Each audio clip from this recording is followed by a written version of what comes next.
Do you have the terrible? What? I just enjoy Dr. Pepper. And that's a dietary need. Meeting called to order. It's 7:00. Our first order of business will be roll call. President Bardwaj. Present. Vice President Odira. Present. Director of Administrative Affairs Pataga. Present. Director of Financial Affairs Salim. Present. Director of Government and Legal Affairs Broly. Present. Director of Student Relations Fox. Present. Director of Foreign Outreach Upmore. Present. Director of Technology and Web Development Jory. Present. Director of Student Organization and Partnership Board Hoadley. Present. Vice Chair Senate Sturgeon. Present. Senator Wong. Present. Senator Carter. Present. Senator Weismiller. Present. Senator King. Present. Senator Erickson. Present. Senator Henderson. Present. Ex officio Ramirez. Present.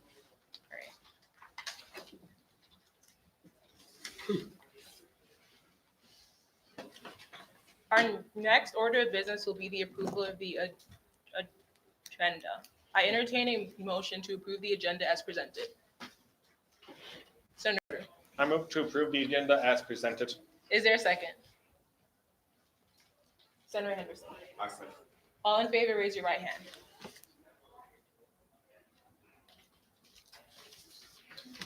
Are there any opposed? Any abstentions? All right, the agenda is approved as presented. Our next order of business will be the approval of the previous meeting minutes. I entertain a motion to approve the previous meeting minutes. Vice Chair Sturgeon, I move to approve the previous meeting minutes. is there a second? Senator Carter, I second. all in favor, raise your right hand. Any opposed?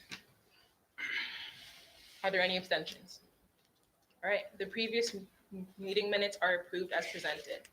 Our next order of business will be the appointment of members. I now yield the floor to President Bardwaj.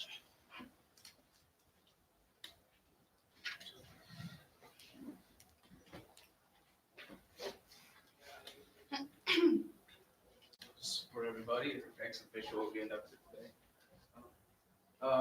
Persons holding office under the Constitution of Student Government or any office established through bylaws or other legislative enactment shall take the oath of office. The oath of office shall read as follows. I state your name, do solemnly affirm that I will faithfully execute the duties of the office of, state your position, and will, to the best of my ability, enforce and observe the Constitution and Unified Student Code of the Student Government of the University of Michigan-Flint. Please repeat after me. I state your name. I, Fernando Ramirez, Do solemnly affirm do solemnly affirm that I will faithfully execute that I will faithfully execute the duties of the office of state your position the duties of the office of Senator and will, and will, to the best of my ability, to the best of my ability, enforce and observe to enforce and observe the Constitution the Constitution and the Unified Student Code and the Unified Student Code of the Student Government of the Student Government of the University of the University of Michigan-Flint. of Michigan.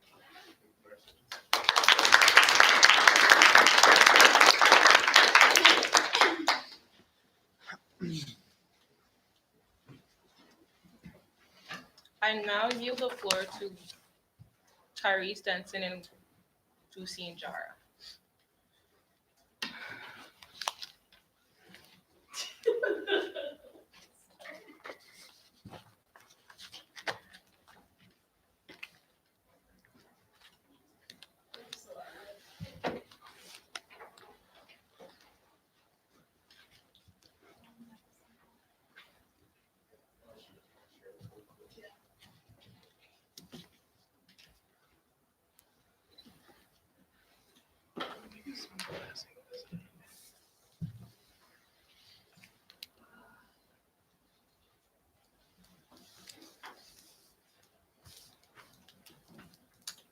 Whose email's pulled up?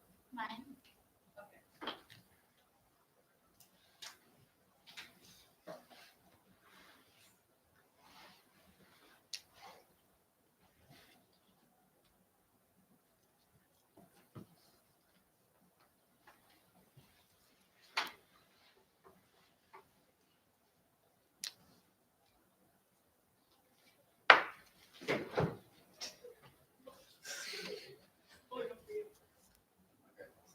Mr. Eva?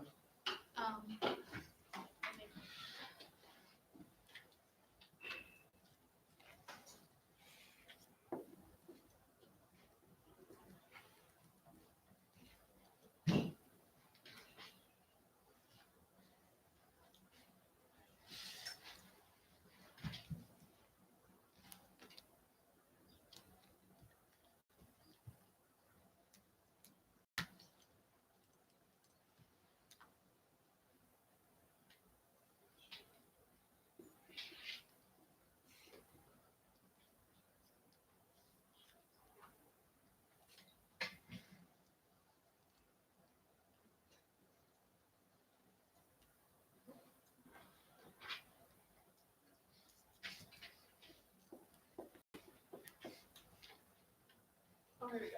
Whoop. Sorry about that, folks.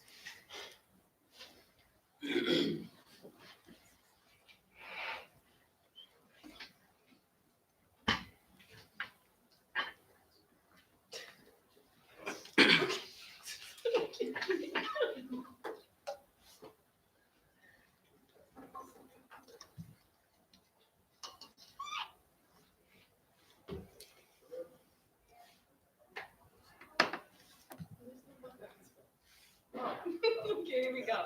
Here we go. Yay. Yay. So me and Lucine are here to talk to you about the One University campaign that's been going on for a little bit over a year now. Where we got a lot of support from different student groups, including student government last year. And we'll walk you through the platform and kind of talk about what we think we can do moving forward together. I'll do this for you. I'm sorry. It says One University Coalition is a group of undergraduate, graduate students, faculty, staff, and community members from all three campuses, and we think that Flint and Dearborn students are deserving of resources to Ann Arbor. Right now, we're not getting that from the university. So Dearborn and Flint students pay about 80% of tuition that an Ann Arbor student pays, but we only receive 25% of state funding. So we would like to see that be balanced out a little bit more. The graphs here show the differences in state funding amounts that three different campuses receive. The Go Blue Guarantee is something that in Ann Arbor, if you go to school there and your family makes under $65,000 a year, then you don't have to pay tuition. It's a last dollar scholarship, so the university gets you every scholarship and grant that you're eligible for, and then whatever is left over at the end, they'll cover. Currently, that's not something that Flint and Dearborn students are eligible for, even though, especially in Flint, we come from a more economically depressed area. We deal with students who, or a lot of our students are from families that make less than $65,000, but yet they're still forced to take on that tuition cost and go into debt to go to school when Ann Arbor students don't have that same thing. So this is just looking at the median family incomes for students in Ann Arbor, Flint, and Dearborn. As I said, a lot of our students come from more economically disadvantaged homes than those students in Ann Arbor. We claim that we're committed to DEI, but it's failing our communities in Flint and Dearborn. One of the excuses that they've given to not extend the Go Blue Guarantee to other campuses is because they said that Ann Arbor, they're trying to improve the socioeconomic diversity on those campuses. And we just think that's an unfair point to make. The purpose of Go Blue Guarantee was supposed to be to increase access to education for all students in the state of Michigan, and that's not happening because in Flint and Dearborn, we don't get those same benefits as Ann Arbor. So some different services that are covered in Ann Arbor that aren't covered here in Flint. So in Ann Arbor, students pay a medical fee, but that is included in their tuition. What that allows them to do is go to a medical clinic on campus if they're sick and they need their class to get a note or something. They don't have to decide whether or not, oh, I don't have insurance, so I can't afford to go to the doctor, and I just got to struggle through it and either decide that I'm going to take that hit in the class or go and incur a medical bill, like we do here in Flint and Dearborn. And then they also get legal services. They pay about $8 a semester for that. And that allows them, so if they're being sued by someone, they can go and the university will help provide legal assistance for them, so that they're not just out there on their own in civil cases. So, what we're fighting for is we aim to create a University of Michigan that embodies the charge of a truly public institution. This means providing access to diverse communities, ensuring accountability for its various stakeholders, and furthering equity and empowerment for all people of Michigan. Doing so will transform the university community, enrich educational experiences, and place the university at the forefront of advancing justice in higher education. So looking at some stats about the University of Michigan, and like I said, it's not just the University of Michigan issue, but it's also an issue with the state as a whole. University of Michigan is the state's #1 public institution, so we have a duty and obligation to do these types of things for our students. And in-state students comprise over 90% of both Flint and Dearborn students. That should be our #1 priority, is providing education to students in Flint. And the number is close to 50% down in Ann Arbor. And over 50% of our students on Flint's campus come from Genesee County alone. And then to empower students means empowering their communities and the state as a whole. So now we just run through our platform. So the #1 thing on the list is to extend the Go Blue guarantee on all 3 campuses. We also want to extend DEI funding to all 3 campuses as well. Currently, Ann Arbor gets about $85 million a year in DEI funding. Flint and Dearborn don't get any of that. They did just announce the DEI committee yesterday, but still there's been no like financial guarantee behind that or any source of funding for that. We also want to have equitable faculty and graduate student pay across all 3 campuses. Want to expand study of broad scholarships reflecting Dearborn students so that all students on all our campuses have the same opportunities to go and get those educational opportunities outside of the United States. We want to coordinate admissions and easier transfer process. We think this one is really important because the University of Michigan builds itself as, especially with like the Flint and Dearborn campus, as you can kind of get your foot in the door and then it's easier to transfer to Ann Arbor. And right now in most programs, that's not the case. If you're applying to Ann Arbor as a transfer student, you're applying just as if you were a transfer student from any other institution. And also extending medical and legal services for the students in Flint and Dearborn. All right. So next we want to talk about what a lack of funding and resources looks at U of M Flint. So #1, data inconsistency. We kind of talked about this previously when we came and talked to you guys about our DEI program and the MORA program. We have a data inconsistency problem. An example of this being that we currently do not collect data on first-generation students. #2, departments on campus are under capacity, meaning that they're underfunded and they're understaffed. An example of this is CAPS, which is currently staffed by 2 people. Like 2 people, and they're supposed to be hiring an additional 2 counselors or trying to. And then 3, impediments to a positive campus climate are created by a lack of sufficient programming available on campus. An example of this is DEI efforts currently are limited to 1 department on campus, that being the ICC. And financial and student support services for underrepresented students are limited. So what's next for 1U? #1, Flint and Dearborn and Ann Arbor campus committees are being formed currently. The Flint one was just formed 2 weeks ago, I want to say, a few weeks ago now, and we are meeting weekly. #2, growing the steering committee. 3, community outreach, National Action Network, Democratic Party alum, people, other groups that we're trying to reach out to collaborate with. 4, solidarity building with other student organizations, fighting for justice and equity on campus. 5, applying political pressure on the regions. 6, more public and media pressure on regions. And 7, greater number of actions. So what do we need from you? So student government. Last year, our administration, the Gondajar administration, voted in favor of a resolution to support the One University campaign. And we're here today because we want to ask student government to recommit themselves to that resolution. And so we want to hear feedback from you, questions from you, and hopefully we can have an understanding of what this is going to look like moving forward, what your support moving forward is going to look like. #2 is sending SG representatives to steering committee meetings, regent meetings, and coalition meetings. We would like to see more student government representation at these meetings because we think that it is important. 3, attending chancellor meetings with 1U members. The chancellor is doing meetings now. Second and fourth Thursday every month for its open office hours. 1U members will be going to the lab, so 2 of us. Student government to attend those meetings with us. And then the last one is the January 22nd town hall that the chancellor recently introduced. We would love to see a statement of support from student government at that time. Yes, and that's just some information about if you want to reach out. But so now I just want to open the floor to questions. I know that that's your job, so I'm going to let you do that. I now open the floor to any questions, comments, and concerns from the members of student government or our audience. Director Salim. I guess my question is a little bit of like a 2-part question and a little bit about something I read, and it's not to like discredit what you guys are saying. It's more to like clarify. So the first thing is that when you mentioned the medical facilities that Ann Arbor has and the students have access to that, is there some sort of like cutoff or something? Like, is it just any student can go without health insurance? Or is there like a health insurance thing where you have to have insurance with the school to be able to use those facilities? Or is it like an open to the entire campus kind of deal? So if you're enrolled on the Ann Arbor campus, then you automatically pay a medical fee that is included in tuition. And then you will be able to utilize, services at those different clinics. There are some things that aren't covered, but basic visits would always be covered for the university. There is a point of clarification there. Students do have health insurance when they go to the clinic. And there's only a small portion of services that if you don't have insurance, you qualify for at the clinic. Also, this is the second part of the question, do Flint students have access to any of those facilities? So the fee isn't included in our tuition. So Flint students could go to Ann Arbor for services, but they would then have to pay the medical fee separately. And then also there's the issue of getting transported down to Ann Arbor.